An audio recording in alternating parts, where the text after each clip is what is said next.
I'm scared, and I'm going to tell you why. What do you think these 5 people have in common? They're all influencers. Maybe just not the type we've become accustomed to, but to be honest, I don't even know what an influencer is going to be in a couple of years. The crazy part to understand of it is I feel like the social landscape is becoming quite banal and monotonous, yet business is booming. People are doing better than ever. It's accessible to everyone, and now people who are doing the bare minimum are getting rewarded for it. And it makes me wonder, are we celebrating people whose being we like, or whose doing we're just seeing the most of? And if that doesn't make sense just yet, you'll understand by the end of the video. Whilst this boom of influencing feels like a current issue, it's actually been around for decades. Even way back in the 1700s in England, there was a potter named Josiah Wedgwood, and he sold a cream-coloured set to the Queen, and Queen Charlotte is one of the OG influencers. Before we had Instagram and followers and likes, influence mostly came from royals or explorers or intellects. Word of mouth was like an Instagram feed. So he was like, hey, can I call myself the Potter to Her Majesty? And she was like, yes. And then he was like, can my cream set be called Queenware? I nearly said creamware. She said yes. And then bam, up goes his marketability, up goes his profits, and basically he's the first luxury brand. And I kind of like how simple it was back then. You work really hard at a skill, you master it, you create great stuff, and you get it in front of the right person. Which there's still similar sentiments of that in today, but it's just gotten so much more complicated. Then in the late 1900s, we were using fictional characters to influence. So Coca-Cola's campaign with Santa Claus, a beloved character, or the infamous Ronald McDonald. They might not seem like influencers to you, but that's an influencer. It influenced us to buy McDonald's just because of our access to seeing it and the image it provided. Then in the 2000s came celebrity endorsements. So people would use someone's notoriety to capitalize on for their brand. Like Jennifer Aniston after Friends did a huge campaign with Smart Water that I believe she's still doing now. Or George Clooney with Nespresso. And these weren't just pretty faces for their ads. There was a 2012 Harvard study that showed revenue boosted by 4% for a lot of these brands that used celebrity endorsements back then. And that might not seem like a lot, but if you're $1 billion company, that's a lot. I'm pretty sure in like the 2 years following George Clooney's Nespresso campaign, they like cracked $1 billion. And you might be thinking, okay, Aaliyah, so far this sounds pretty good. Your title was a bit dramatic. And yes, I agree. Back then it was pretty cool because they would just the face of the campaign and a whole marketing team did all the background stuff. They had their thing going on, and this was just like extra. Then we hit the moment that I believe the pipeline of what we're in today truly started. And that's the rise of reality TV. Because the first time it felt like normal people were propelled because of their personality, their style, their stories, instead of maybe their skill set or their lineage. And yes, we know that some of it was scripted. I'm sure there's still people out there who don't know that, but even if it is scripted, if you don't have the right person playing the role, they're not going to pop off. It's just not going to work. People actually have to buy into the human. Think of Paris Hilton in A Simple Life. People call her the OG influencer, and I use that for Queen Charlotte, so I guess I can't really give two out, but when we think of the modern day influencer, we may think of her as one of the earliest prototypes. Paparazzi became her distribution channel, like posting is for us. She did appearances at clubs and events. She had catchphrases like "that's hot" that basically circulated like a meme would. But still, there was this separation and this mystery. The celebrity wasn't available 24/7. It felt curated. Whether it was a magazine cover or a scandal that the paparazzi caught or an appearance, it wasn't 24/7. There were still boundaries. And I guess back then it still felt special. And this would feel like where social media would come in the whole timeline. And yes, it does, but I believe we've kind of had a fork in the road. So let's talk about the first half, which is like 2012 to 2018-ish. I want to say like the golden age of social media.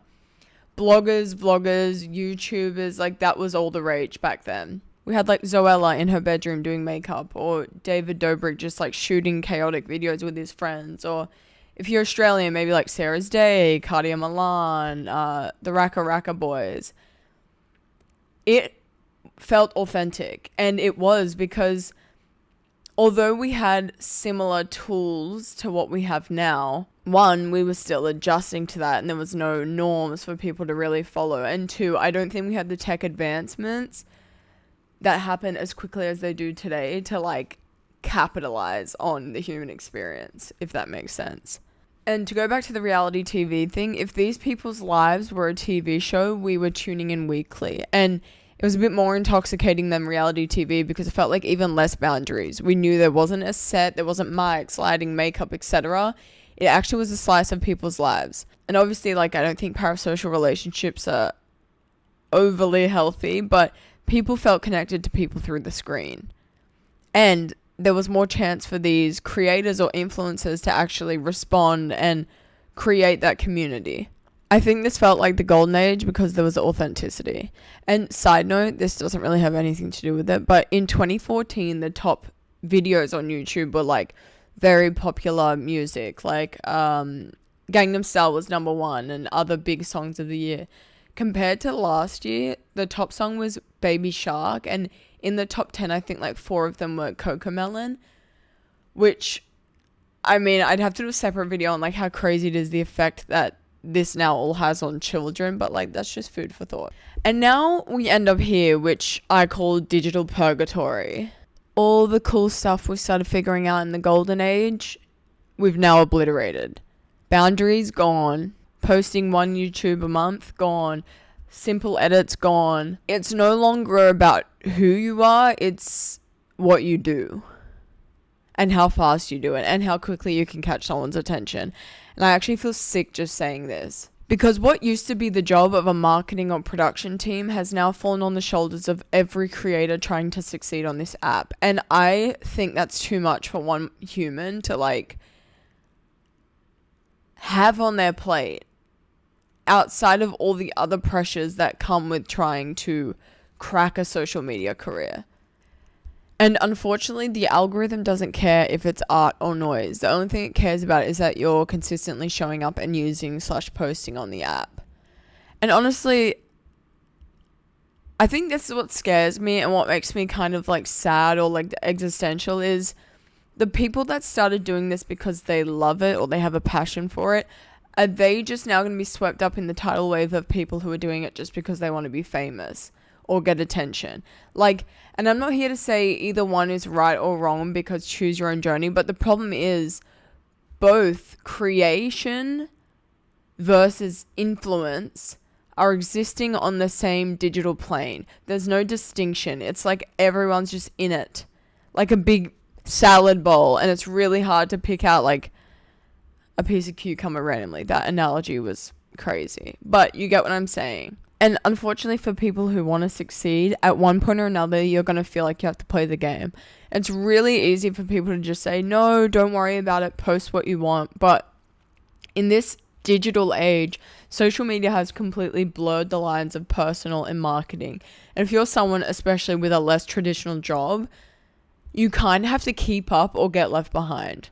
And I'll even admit personally, like, I really try to stay true to me. Like, I got into it because I love editing and I always just want to create what feels good. But even me, sometimes I'm on my knees begging TikTok not to put me in the 200 view jail. Like, especially when you see other creators doing way less and getting major results, it does kind of like fuck with your head. But look, as I said before, like, I'm not here to say what's right and wrong. I clearly have my own opinions, but they are just that. Mine. They're not universal truths. But I think the question I'm more posing is like, will there ever be a distinction again? Because right now anyone can go viral if they have the right hacks, trends, strategy, etc. So what makes someone stand out? So what do you think? I'm intrigued. What do you think will be the next thing that like catapults us out of this phase? Because obviously everything keeps ebbing and flowing. Or do you think this system will like eventually eat itself and just explode? Or is the change going to come from us as the audience making conscious choices about what we consume? And are we even able to get far enough away from it to do that because of how like invested we are. Yeah. Comment if this resonated, or just to share your opinion, because I'm really intrigued. But thanks for listening, and I'll see you when I have my next existential crisis.